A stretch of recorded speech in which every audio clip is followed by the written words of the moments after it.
Howdy, y'all. How's it going? Hope everybody's doing well. This is your old pal Tennille, and I am back with another Grimm's fairy tale. This evening, I am presenting Hans in Luck. This fairy tale and all my fairy tales that you can find on my Storytime playlist are not intended for children. Hans in Luck. Hans had served his master 7 years, and at the end of the 7th year he said, "Master, my time is up. I want to go home and see my mother, so give me my wages." "You have served me truly and faithfully," said the master. "As the service is, so must the wages be." And he gave him a lump of gold as big as his head. Hans pulled his handkerchief out of his pocket, tied up the lump of gold with it, hoisted it on his shoulder, and set off on his way home. And as he was trudging along, there came in sight a man riding on a spirited horse, and looking very gay and lively. "Oh," cried Hans aloud, "how splendid riding must be! Sitting as much at one's ease as in an armchair, stumbling over no stones, saving one's shoes, and getting on one hardly knows how." The horseman heard Hans say this and called out to him, "Well, Hans, what are you doing on foot?" "I can't help myself," said Hans. "I have this great lump to carry. To be sure, it is gold, but then I can't hold my head straight for it. It hurts my shoulder." "I'll tell you what," said the horseman. "We will change. I will give you my horse, and you shall give me your lump of gold." "With all my heart," said Hans, "but I warn you, you will find it heavy." And the horseman got down, and he took the gold, and helping Hans up, he gave him the reins into his hand. "When you want to go fast, you must click your tongue and cry, 'Gee up!'" And Hans, as he sat upon the horse, was glad at heart, and he rode off with merry cheer. And after a while he thought he should like to go a little quicker, and so he began to click his tongue and to cry, "Gee up!" And the horse began to trot, and Hans was thrown before he knew what was going to happen. And there he lay in the ditch by the side of the road, and the horse would have got away, but he was caught by a peasant who was passing that way and driving a cow before him. And Hans pulled himself together, and he got to his feet, feeling very vexed. "Poor work riding," said he, "especially on a jade like this, who starts off and throws you before you know where you are, going near to break your neck. Never shall I try that game again. Now your cow is something worth having. One can jog on comfortably after her, and have her milk and butter and cheese every day in the bargain. What would I not give to have such a cow?" "Well now," said the peasant, "since it will be doing you such a favor, I don't mind exchanging my cow for your horse." Hans agreed most joyfully, and the peasant, swinging himself into the saddle, was soon out of sight. And Hans went along driving his cow quietly before him, and thinking all the while of the fine bargain he had made. And Hans, and "With only a piece of bread, I shall have everything I could possibly want, for I shall always be able to have butter and cheese to it, and if I'm thirsty, I've nothing to do but milk my cow, and what more is there for the heart to wish?" And when he came to an inn, he made a halt, and in the joy of his heart ate up all the food that he had brought with him, dinner and supper and all. And he bought half a glass of beer with his last 2 farthings, and then on he went again, driving his cow, until he should come to a village where his mother lived. It was now near the middle of the day, and the sun grew hotter and hotter, and Hans found himself on a hearth, which it would be an hour's journey, a heath, which it would be an hour's journey to cross. And he began to feel very hot, and so thirsty, that his tongue clove to the roof of his mouth. "Never mind," said Hans, "I can find a remedy. I will milk my cow at once." And tying her to a dry tree, and taking off his leather cap to serve for a pail, he began to milk. But not a drop came. and as he set to work rather awkwardly, the impatient beast gave him such a kick on the head with her hind foot that he fell to the ground, and for some time could not think where he was, when luckily there came by a butcher who was wheeling along a young pig in a wheelbarrow. "Here's a fine piece of work," cried he, helping poor Hans on his legs again. And then Hans related to him all that had happened, and the butcher handed him his pocket flask, saying, "Here, take a drink, and be a man again. Of course the cow would give no milk. She is old, and only fit to draw burdens or to be slaughtered." "Well, to be sure," said Hans, scratching his head.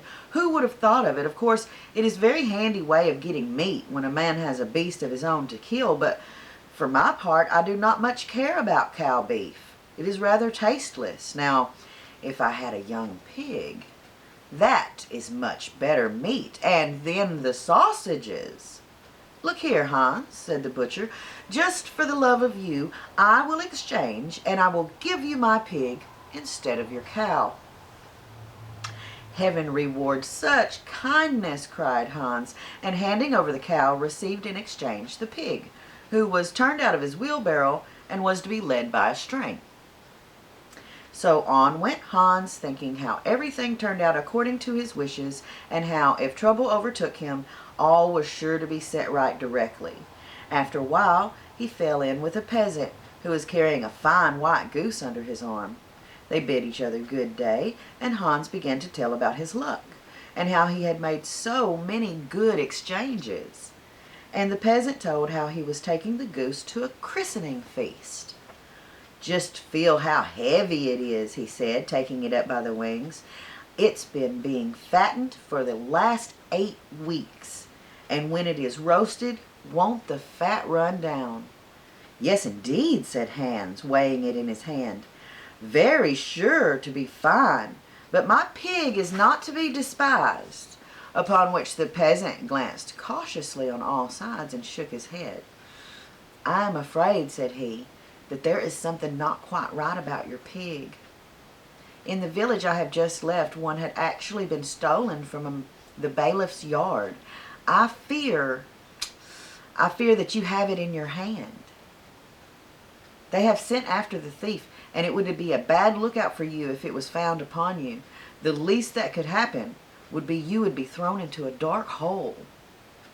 Poor Hans grew pale with fright. "For heaven's sake," said he, "help me out of this scrape. I am a stranger in these parts. Take my pig and give to me your goose." "It will be running some risk," answered the man, "but I will do it sooner than you should come to grief." And so, taking the cord in his hand, he drove the pig quickly along the bypath, and lucky Hans went on his way home with the goose under his arm. "The more I think of it," said he to himself, "the better the bargain seems.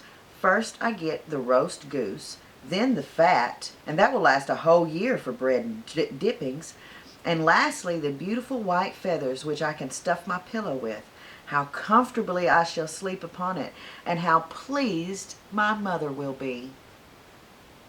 And when he reached the last village, he saw a knife grinder with his barrow, and his wheel went whirring round, and he sang, "My scissors I grind, my wheel I turn, and all good fellows my trade should learn, for all I meet with just serves my turn."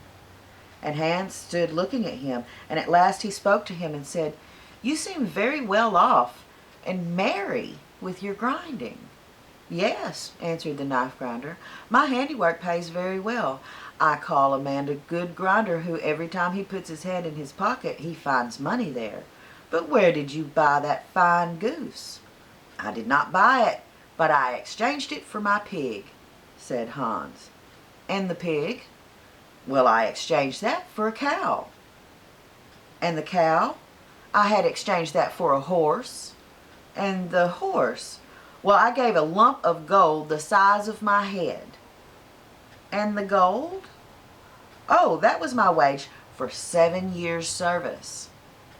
"You seem to have fended for yourself very well," said the knife grinder. "Now, if you could but manage to have money in your pocket every time you put your hand in, your fortune is made."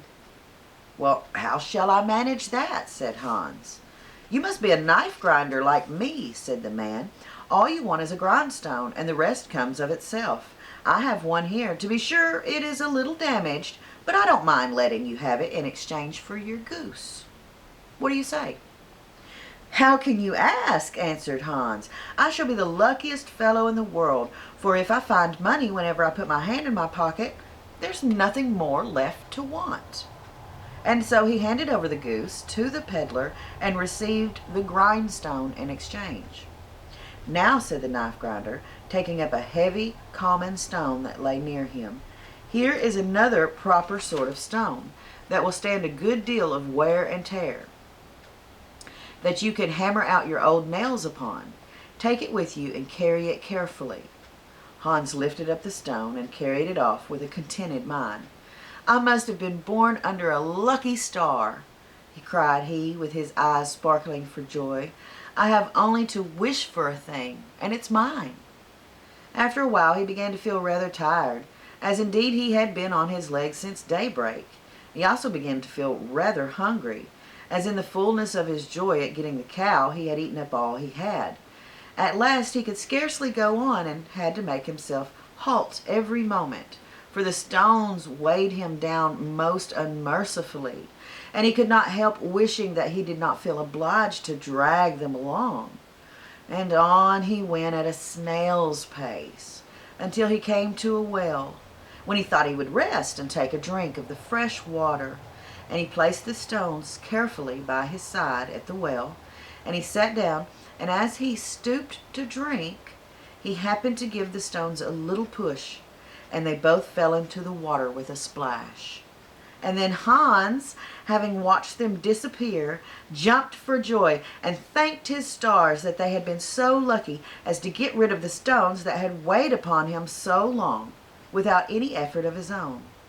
"I really think," cried he, "I am the luckiest man under the sun." And so on he went, void of care, until he reached his mother's house. And that was the end of Hans in Luck. Thanks for joining me, and I'll see you next time with another fairy tale. Until then, y'all be sweet.